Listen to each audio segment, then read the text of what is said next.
الصلاة خير من النوم۔ السلام علیکم ورحمۃ اللہ وبرکاتہ۔ میں ہوں رشید اختر اور آپ دیکھ رہے ہیں سجاد نظامی ویڈیو۔ امید کرتا ہوں آپ لوگ خیریت سے ہوں گے۔ اللہ اور بھی آپ کو خوش رکھے، شاد و آباد رکھے، دین و دنیا کی دولت سے مالا مال فرمائے، آمین یا رب العالمین۔ دوستو، آپ اس وقت سن رہے ہیں میرے چینل پر فسانہ آدم پارٹ 1 سے لے کر کے ٹوٹل پارٹ، یعنی کہ 11 پارٹ ہو چکے ہیں اور آج 12واں پارٹ، آدم کا، حضرت آدم علیہ السلام کا جلوس اور حضرت حوا کی پیدائش کس طریقے سے ہوئی ہے، حضرت حوا کی پیدائش، ٹھیک ہے۔ اس کے بعد پھر نکاح کا سلسلہ شروع ہوگا، حضرت آدم علیہ السلام و حضرت حوا کا نکاح کیسے ہوا ہے، ٹھیک ہے۔ تو پہلے حضرت آدم علیہ السلام کا جلوس اور حضرت حوا کی پیدائش کا یہ واقعہ سن لیں انشاءاللہ۔ بہت دلچسپی کے ساتھ سنیں، شروع سے لے کے آخر تک، واقعہ چھوڑنا مت، کوئی سا پارٹ مت چھوڑنا، ٹھیک ہے۔ شروع سے لے کے آخر تک اس واقعے کو بھی آپ سماعت کریں۔ میں شروع کرتا ہوں اس سے پہلے یہ کہنا چاہتا ہوں، آپ لوگ اگر میرے چینل پر پہلی بار آئے ہیں، چینل کو سبسکرائب کر کے ساتھ ہی ساتھ بیل آئیکن کو آن کر لیں، تب بھی کوئی ویڈیوز میں اپلوڈ کروں اس ویڈیو کو آپ سب سے پہلے دیکھ سکیں۔ ویڈیو کو جتنا ہو سکے اس واقعے کو اپنے دوستوں آپ میں شیئر کر دینا۔ آئیے میں سناتا ہوں اور آپ سنیں انشاءاللہ تعالی، ٹھیک ہے۔ حضرت آدم علیہ السلام کا جلوس اور حضرت حوا کی پیدائش کیسے ہوئی۔ بسم اللہ الرحمن الرحیم۔ تفسیر و کبیر و معالم میں مرقوم ہے کہ جب آدم علیہ السلام کے بارے میں فرشتوں کو حکم ہوا کہ انہیں عظیم الشان جلوس کے ساتھ آسمان ہفتم سے جنت میں لے جاؤ، ٹھیک ہے، یعنی 7ویں آسمان سے جنت میں لے جاؤ، تو بموجب حکم ربی حضرت آدم علیہ السلام کو ملائکہ اس شان سے لے کر چلے کہ اول آپ کے جسم پر 70 حلے ریشم کے پہنائے، ٹھیک ہے، حلے کپڑا سمجھ لیجئے یا لباس سمجھ لیجئے، اور پھر تاج درخشاں آپ کے سر پر رکھا اور موتی و یاقوت سرخ کی مرصع کاری کا کمر پٹکا آپ کی کمر سے باندھا، اور جنت کے ایک بلند بالا تخت طلائی پر آپ کو بٹھایا اور تخت کو کندھوں پر رکھا، اور 7000 فرشتے آپ کی اردلی میں داہنی طرف اور 7000 بائیں طرف اور 7000 آگے اور 7000 پیچھے، اور بے تعداد فرشتے آپ پر صلاۃ و تحیات کے انمول موتی و جواہرات نثار کرتے ہوئے لے کر چلے۔ کس کو؟ حضرت آدم علیہ السلام کو۔ اور انتہائی جوش و خروش کے ساتھ حضرت آدم علیہ السلام کا جلوس جنت کی طرف روانہ ہوا۔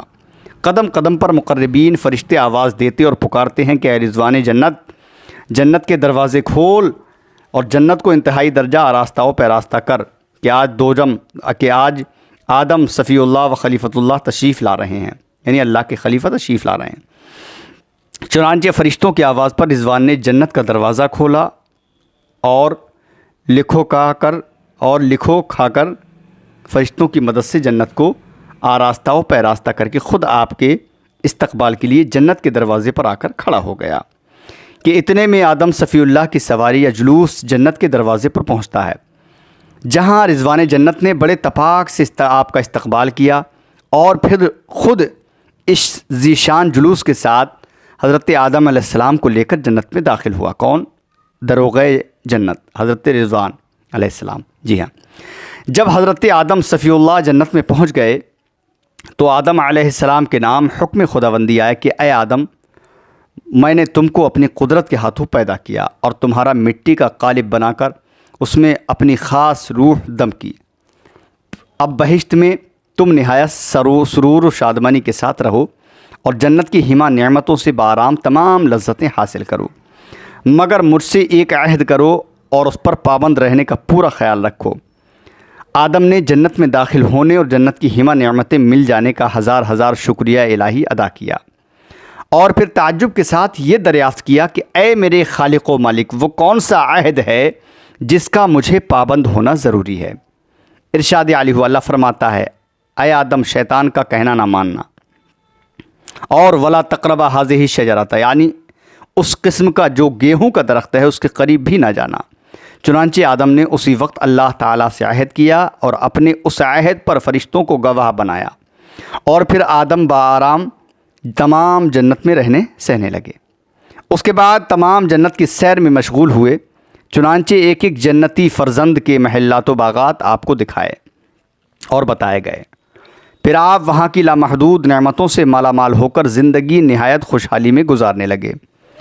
ہزارہا قسم کے میوے نوش کرتے ہیں، رنگ برنگ کی نہروں سے مزیدار اور لذیذ پانی پیتے ہیں، اور عجیب سرور کے عالم میں ہیں، مگر مقتضائے بشریت وہاں کوئی اپنا ہمجنس انسان نہ دکھائی دینے سے آپ کا دل اداس ہے اور وہ باغ بہشت میں باغ نہیں ہوتا ہے۔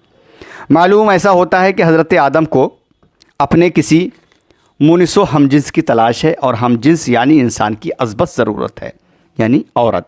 جی ہاں، اس لیے ایک شاعر کہتا ہے، مونس و ہمدم کے وہ طالب رہے اور تنہائی سے بس گھبرا گئے۔ تنہا تھے، گھبرا گئے آپ۔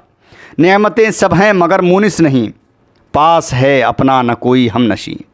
دیکھتے ہیں ہر طرف مڑ مڑ کے بس، ہاں نہیں دکھلائی دیتا ایک کس۔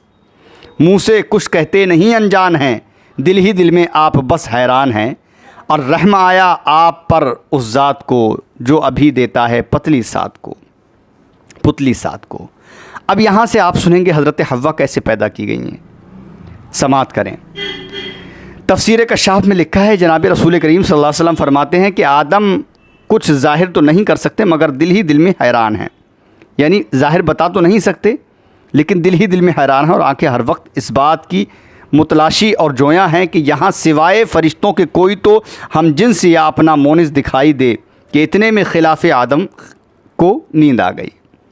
حالانکہ جنت میں نیند کا کوئی کام نہیں، یہ صرف مولا کو پیارے آدم سے پوشیدہ ایک کام لینا تھا جو وہ نیند بھیج کر آدم سے لیتا ہے۔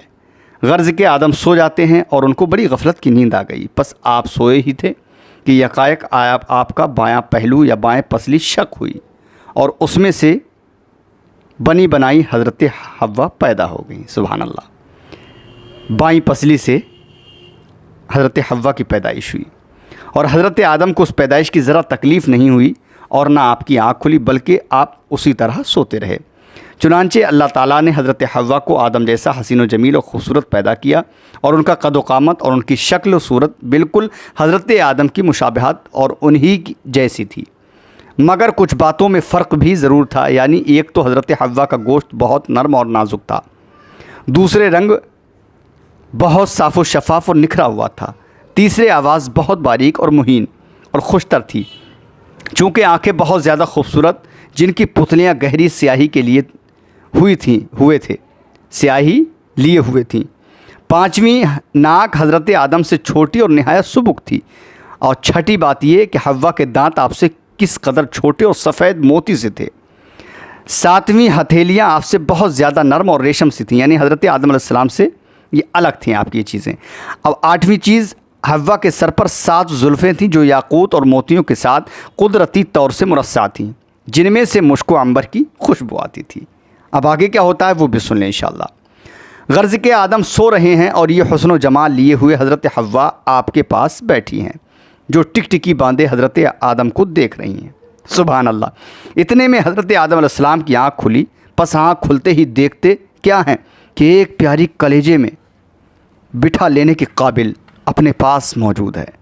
لاکھ حیرت و تعجب سے دیکھنے لگے حضرت آدم۔ چنانچہ آدم و حوا کو اور حوا آدم کو ششدر اور متحیر دیکھ رہے تھے، ایک دوسرے کو بڑے غور و فکر سے دونوں دیکھ رہے ہیں۔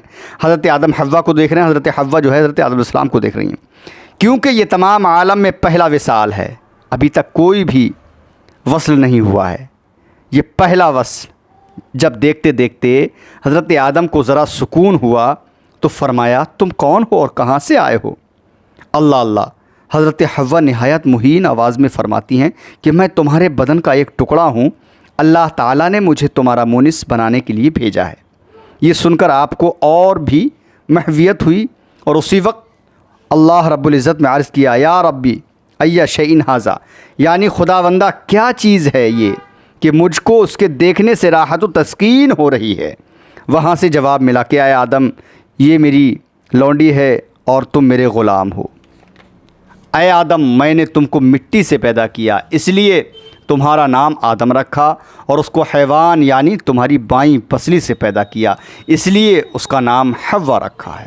اسی لیے ایک شاعر کہتا ہے، دل کھنچے جاتے ہیں مقناطیس سے، واہ اے مولا کرشمے آپ کے، واہ اے مولا کرشمے ہیں تیرے۔ استغفر اللہ، جملہ غلط ہو گیا تھوڑا سا، استغفر اللہ۔ کیا کشش کیا جذب دونوں کو دیا، عشق گویا دل میں بس گھر کر گیا، رہ گیا ایک ایک کو تکتا ہوا اور بس دونوں کو ایک سکتا ہوا۔ دوستو اب سنیں نکاح حضرت آدم اور حوا کا میں بیان کر رہا ہوں۔ اب حضرت حوا اور آدم علیہ السلام کا نکاح کیسے ہوتا ہے وہ بھی سن لیں۔ پھر ارشاد خداوندی ہوا کہ اے آدم، میں نے حوا کو محض تمہارے لیے پیدا کیا ہے تاکہ تمہیں اس کی انسیت اور محبت ہو اور تم ہم سے اس کی خواستگاری کرو۔ چنانچہ آدم نے اسی وقت اللہ پاک کی جناب میں حوا کی طلب کا اظہار کیا اور ساتھ ہی اس کے عرض کیا کہ خداوند، جب میں پیدا ہوا تھا تو مجھے چھینک آئی تھی جس سے مجھے ایک طرح کی راحت کے صلے میں مجھ سے الحمدللہ کہلوایا تھا۔ اب جب یہ حوا کو دیکھ کر میرے قلب کو بہت ہی راحت پہنچی اور اس کی طلب کے لیے میرا دل خود بخود مائل ہوا، پس اس کے صلے میں مجھے کیا کرنا چاہیے؟ ارشاد ہوا، اللہ فرماتا ہے کہ اے آدم، میں اس نعمت کے صلے میں تم سے 3 باتوں کا طالب ہوں۔ اول یہ کہ تم پرہیزگار اور نیک اعمال رہو، اور دوسری بات یہ کہ حوا کو احکام الہی سکھاؤ اور بتاؤ، اور تیسری بات یہ ہمارے پیغمبر محمد رسول اللہ صلی اللہ تعالی وسلم پر درود سلام پڑھو۔ جی ہاں، اس لیے ایک شاعر کہتا ہے، فرض آدم پر ہوا کیا کیا بھلا، دیکھنا اور غور سے سننا ذرا۔ سب سے پہلا فرض ہے میں اے مومنین، آپ کو معلوم بھی ہے یا نہیں، لیجئے سنیے غور سے اور فکر سے، ایک تعجب آئے گا اس ذکر سے۔ یعنی کہ اب یہاں پر حضرت حوا اور آدم کا نکاح کس طریقے سے ہوتا ہے وہ انشاءاللہ اگلے پارٹ میں آپ سماعت کریں گے۔ میں آپ سے چاہتا ہوں اجازت، اس واقعے کو اپنے دوستوں احباب میں شیئر کریں۔ اگلی ویڈیو میں انشاءاللہ میں آپ سے ملاقات کروں گا، تب تک کے لیے اللہ حافظ، دعا خیر میں آپ فرمائیں۔ السلام علیکم ورحمۃ اللہ وبرکاتہ۔ اللہ حافظ دوستو، دیکھتے رہیے سجاد نظامی ورلڈ یوٹیوب چینل آپ کا اپنا۔